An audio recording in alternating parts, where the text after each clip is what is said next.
Welcome to The Explainer. Today, we are diving deep into the secret language of music.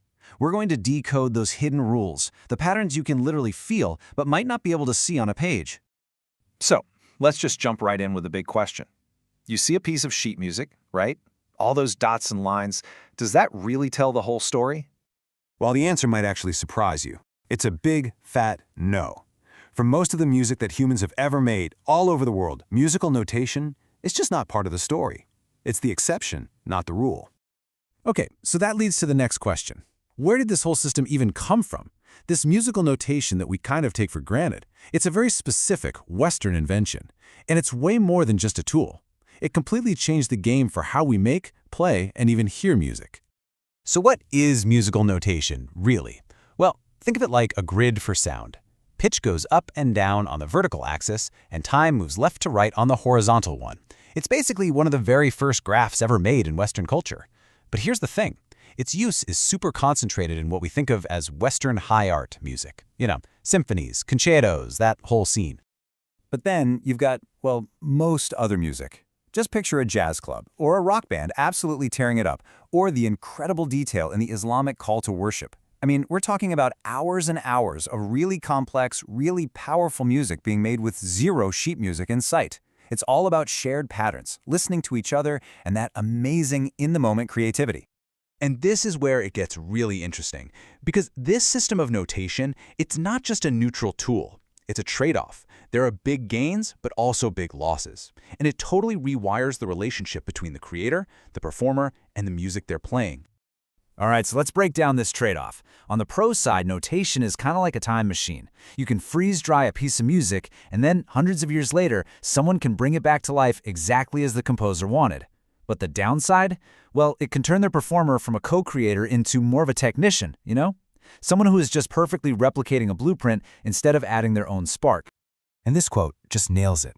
The composer is seen as the great architect, the big thinker who designs the perfect blueprint. And the performer?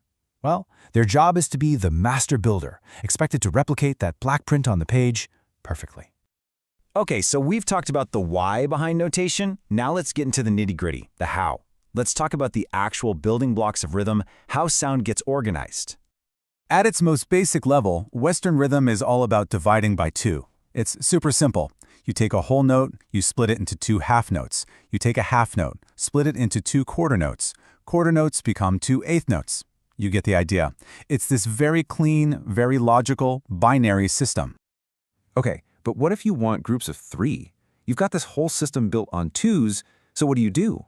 Well, composers came up with this really clever little hack. The dot.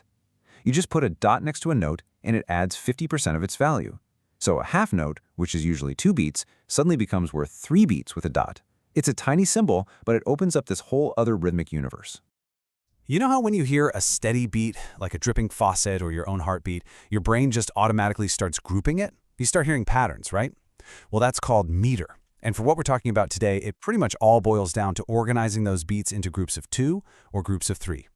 So, you've got duple meter. This is your classic strong, weak feeling. 1, 2, 1, 2. It's the feeling of a march, that driving pulse. Or think about the Yale fight song, which was actually written by Cole Porter. That's pure duple meter. And then you have triple meter. That's your strong, weak, strong, weak. 1, 2, 3, 1, 2, 3. This is the meter of a waltz. It's what gives it that beautiful, flowing, kind of swaying feeling. Okay, so if all this music is just patterns of 2 or 3, how do we know where the pattern starts? How do we find that one, that big, important beat they call the downbeat? Well, composers don't just leave it to chance. They give us clues. 4 secret signals our ears are trained to pick up. And here are the 4 signals. First up, duration. A lot of the time, the note on the downbeat is just longer.